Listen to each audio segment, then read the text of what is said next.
Dear Princess Celestia, where do I begin? Applebuck season remains my favorite episode of My Little Pony. As a person who really appreciates this show for the high density of things that it has to offer, it would be correct to assume that the more I like an episode, the more things there are to say about it. However, what makes this episode amazing is very straightforward. Whereas my enjoyment of Pinkie Pie episodes comes from analyzing her down to the core and finding the deeper meanings that the show can't reach, my enjoyment of Applejack is as straightforward as her character. Applejack is my second favorite pony after Twilight Sparkle, and both of them are the most straightforward, easily understood characters in the show. The reason I love them is that their personalities are so enjoyable on a basic level, probably because they both fail in such intense ways while being smart enough to realize it themselves. All of the ponies fail in big ways. Pinkie Pie doesn't understand other ponies' way of thinking very well and has trouble empathizing with them, i.e. she can be a pest. She's also probably got some kind of depression or anxiety disorder. Rarity and Fluttershy are both paranoid. Fluttershy is reclusive and shy, Rarity is bombastic and dramatic, and both of them tend to get pretty lost in their own heads. Rainbow Dash is full of herself and doesn't think things through at all. Besides Fluttershy, I think that those ponies are relatively unaware of their problems.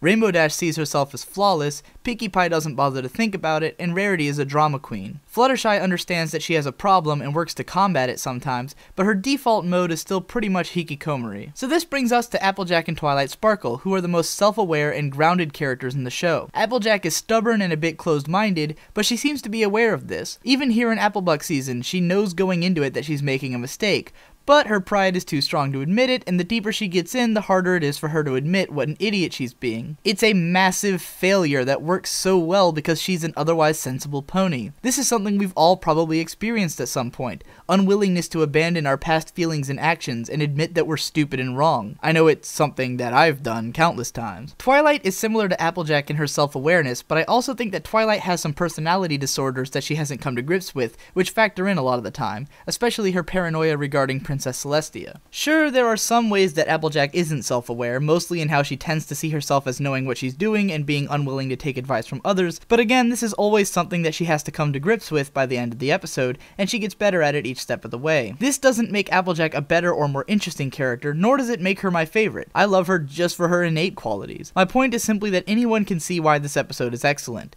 I don't have to bust it wide open and suck all the juices out like I would with a Pinkie Pie episode. Applejack's failure is simple, and the episode's comedy is simple. It's just done with such a density and brilliance that it's as good as the show's writing ever gets. If I got into everything about this episode that I loved, it would mostly just be, look at this thing, isn't it great?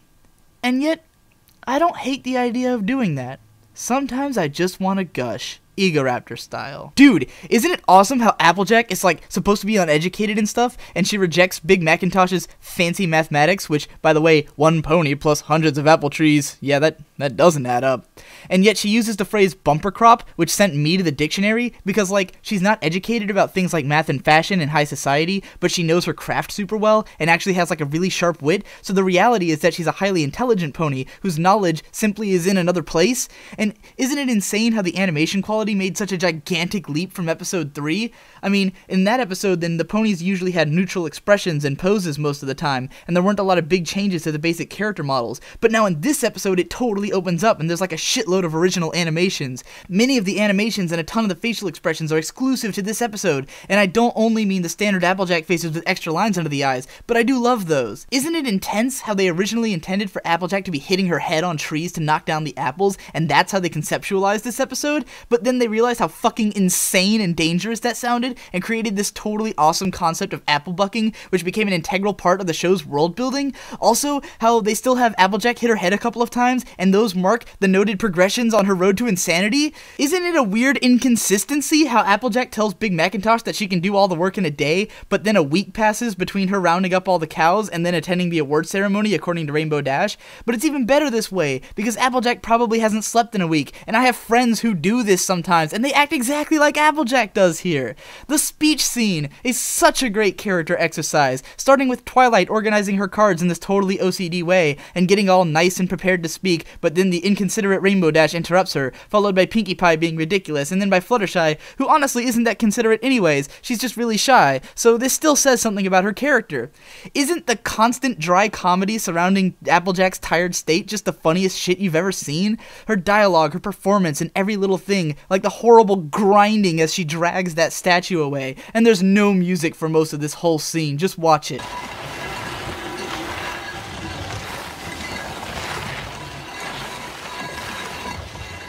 And then there's my favorite moment in the entire show, this one. She seemed fine to me. Woo! And oh my god, why is Twilight teleporting around for no reason? Okay, calm down. Man, I love how when Applejack tries to help Pinkie bake, she totally doesn't understand why Pinkie's using these ridiculous ingredients, but she's too tired to question it and is just like, what the fuck am I doing? And then she even rationalized wheat worms as fancy talk for earthworms because that's what exhaustion does to you. No, not baked goods, baked bads. Bunny rampage, alliteration jokes, Applejack passing out in her tipped over cart. I mean, seriously, these aren't just funny, these are classic jokes to me. We're talking about my favorite episode of my favorite show. Can you see where I'm coming from here? At the end, Twilight makes you think, man, she could do Applejack's job in minutes. What a godmother.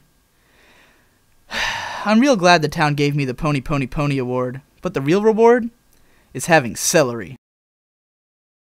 Yay, I was finally able to upload my damn Applebuck season review. Hopefully this one doesn't get taken down. On my last video I asked you guys to suggest to me what I should do next, and you pretty much suggested all but 4 episodes of season 1, so I'll probably cover as many of them as possible. The ones that got the most votes are the Cutie Mark Chronicles, which is hardly surprising, Suited for Excess, and Green Isn't Your Color, which are a little bit more surprising. I only got 1 vote for All's Well That Ends Well, Storm of the Century, and The Best Night Ever, and the pilots, each of which I may or may not do depending on if I rewatch it and decide that there's enough to talk about. I do want to cover every episode of the show eventually, it's just that I'm trying to cut out as many ones that I don't really feel like doing before I get to season 2, which I really am excited about. So I will definitely do the Cutie Mark Chronicles, Suited for Success, Green Isn't Your Color, Sonic Rainboom, probably Call of the Cutie, and definitely Look Before You Sleep before I move on to season 2, and then whether or not I feel like it, I might do